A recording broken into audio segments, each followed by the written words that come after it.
নমস্কাৰ এই মুহূৰ্তত লৈ আহিছোঁ আপোনালোকৰ কাৰণে বহুকেইটা গুৰুত্বপূৰ্ণ খবৰ লগতে বহুকেইটা ভয়ংকৰ খবৰ প্ৰতিটো খবৰে আপোনালোকে জনাটো অতিকৈ প্ৰয়োজনীয় সম্পূৰ্ণ খবৰকেইটা জনাৰ আগত আপুনি যদি মোৰ চেনেলটোত নতুনকৈ আহিছে তেনেহ'লে চেনেলটো ছাবস্ক্ৰাইব কৰি ল'ব লগতে লাইক এটা দি মোক উৎসাহিত কৰিব এই মুহূৰ্তত দিব বিচাৰিছোঁ প্ৰথমটো গুৰুত্বপূৰ্ণ খবৰ আপোনালোকৰ কাৰণে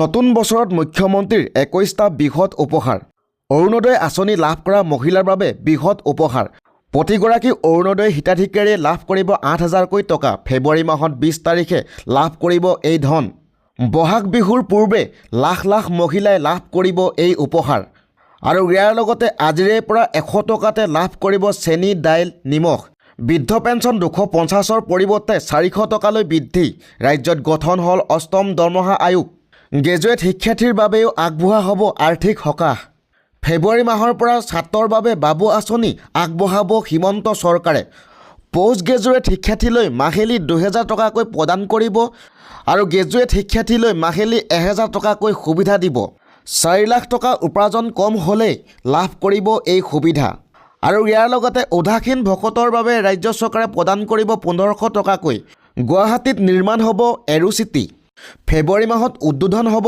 গুৱাহাটী উত্তৰ গুৱাহাটী দলং লগতে অহা 17-18 জানুৱাৰীত পুনৰ অসমলৈ আহিব প্ৰধানমন্ত্ৰী নৰেন্দ্ৰ মোদী প্ৰায় 25 কিলোমিটাৰ দৈৰ্ঘ্যৰ কাজিৰঙা এলিভেটেড কৰিডৰ আধাৰশিলা কৰিব প্ৰধানমন্ত্ৰীগৰাকীয়ে এই মুহূৰ্তত আপোনালোকক জনালোঁ মুখ্যমন্ত্ৰীয়ে ঘোষণা কৰা 21টা বৃহৎ ঘোষণা দিবলৈছোঁ অন্য এক গুৰুত্বপূৰ্ণ খবৰ নৱবৰ্ষৰ প্ৰথম দিনটোতে বৃদ্ধি পালে ৰন্ধন গেছৰ মূল্য এই মুহূৰ্তত জনাইছোঁ এটা গুৰুত্বপূৰ্ণ খবৰ বৃদ্ধি পালে ৰন্ধন গেছৰ মূল্য 111 টকাকৈ বৃদ্ধি পালে LPG চিলিণ্ডাৰ মূল্য 1 জানুৱাৰী 2026ৰ পৰা সমগ্ৰ দেশতে বৃদ্ধি বাণিজ্যিক চিলিণ্ডাৰ দিবলৈছোঁ অন্য এক গুৰুত্বপূৰ্ণ খবৰ এতিয়া চলি আছে উচ্ছেদ আগন্তুক 5 বছৰৰ বাংলাদেশীৰ বিৰুদ্ধে চলিব বৃহৎ পুছবেক একশ্যন মুখ্যমন্ত্ৰীৰ বৃহৎ ঘোষণা এই মুহূৰ্তত জনাইছোঁ এতিয়া চলি আছে উচ্ছেদ আগন্তুক 5 বছৰত বাংলাদেশীৰ বিৰুদ্ধে চলিব বৃহৎ পুছবেক অহা 5 বছৰত অসমৰ পৰা সৰ্বাধিক হাৰত বিতৰণ হ'ব লাগিব বাংলাদেশী 10-15 হাজাৰ বিদেশীক কৰা হ'ব পুছবেক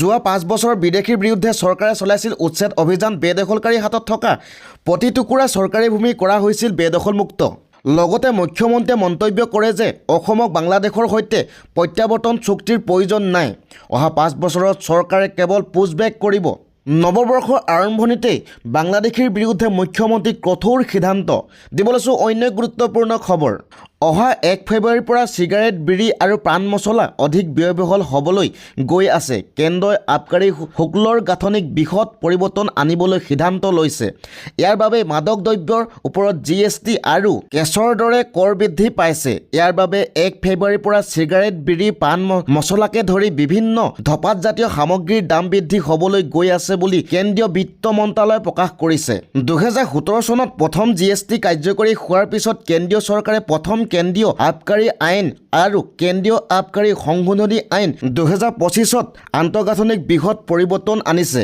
চৰকাৰী অধিসূচনা অনুসৰি 1 ফেব্ৰুৱাৰীৰ পৰা পান মছলা চিগাৰেট ধঁপাত আৰু অনুৰূপ সামগ্ৰীৰ ক্ষেত্ৰত 40% GST হাৰ প্ৰযোজ্য হোৱাৰ বিপৰীতে বিড়িত 18% সামগ্ৰী আৰু সেৱা কৰ GST প্ৰযোজ্য হ'ব দিবলৈছোঁ অন্য গুৰুত্বপূৰ্ণ খবৰ আপোনালোকৰ কাৰণে এছাৰৰ পাছত ৰাজ্যত বৃদ্ধি পালে 1.3% ভোটাৰ প্ৰায় 3 লাখতকৈ অধিক ভোটাৰ বৃদ্ধি পালে ৰাজ্যত নিৰ্বাচন আয়োগে প্ৰকাশ কৰিছে এই তথ্য খচৰা ভোটাৰ তালিকাত অন্তৰ্ভুক্ত 25,21,624 গৰাকী ভোটাৰ 2025 জানুৱাৰীত প্ৰকাশিত তালিকাত আছিল 2.51 কোটি ভোটাৰ এছাৰ পাছত প্ৰায় 10 লাখ ভোটাৰ নাম কৰ্তন হৈছে তালিকাৰ পৰা মৃত স্থান হলোৱা ভোটাৰক অতৰাই 1.3% ভোট বৃদ্ধি এই মুহূৰ্তত জনাইছোঁ এছাৰ পাছত ৰাজ্যত বৃদ্ধি পালে 1.3% ভোটাৰ দিবলৈছোঁ অন্য গুৰুত্বপূৰ্ণ খবৰ জুবিন গাৰ্গৰ মৃত্যু গোচৰৰ ক্ষীপ্ৰ অগ্ৰগতিৰ বাবে বিশেষ চৰকাৰী অধিবক্তা নিয়োগত সিদ্ধান্ত চৰকাৰৰ লগতে এখন বিশেষ আদালতৰ বাবে উচ্চ ন্যায়ালয়ক চৰকাৰে আবেদন জনাব মুখ্যমন্ত্ৰীৰ মন্তব্য 4জন জ্যেষ্ঠ ক্ৰিমিনেল এডভোকেটৰ লগত আমি কথা পাতি আছোঁ 5 বা 6 তাৰিখৰ ভিতৰত আমি স্পেচিয়েল পাব্লিক প্ৰচিকিউটৰজনৰ নামো আমি ঘোষণা কৰিব পাৰিম আৰু স্পেচিয়েল পাব্লিক প্ৰচিকিউটৰ এপইণ্টমেণ্ট হৈ যোৱাৰ লগে লগে আৰু ডকুমেণ্টছ এক্সচেঞ্জৰ পৰ্যায়টো পাৰ হৈ যোৱাৰ লগে লগে আমি গুৱাহাটী উচ্চ ন্যায়ালয়ৰ মুখ্য ন্যায়াধীশ ডাঙৰীয়াক এখন স্পেচিয়েল কোৰ্টৰ বাবে যোনে নেকি অকল এই গোচৰটোৰে বিচাৰ কৰিব তাৰ বাবেও আমি আবেদন জনাম।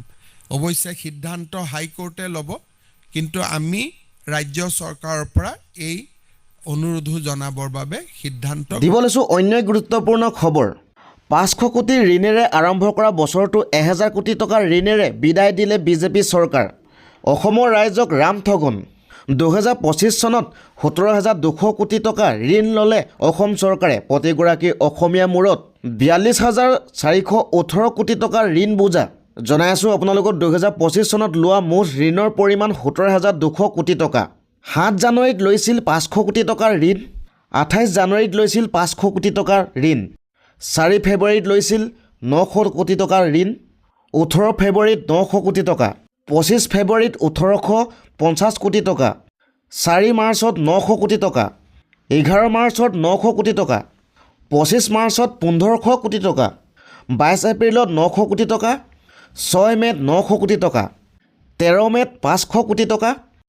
1 জুলাইত 900 কোটি টকা। 29 জুলাইত 500 কোটি টকা। 5 আগষ্টত 900 কোটি টকা। 26 আগষ্টত 450 কোটি টকা। 2 ছেপ্টেম্বৰত 800 কোটি টকা। 16 ছেপ্টেম্বৰত 1500 কোটি টকা। 16 ডিচেম্বৰত 900 কোটি টকা। 30 ডিচেম্বৰত 1000 কোটি টকা। এইখন আছিল হিমন্ত চৰকাৰৰ ঋণৰ এখন দীঘলীয়া লিষ্ট।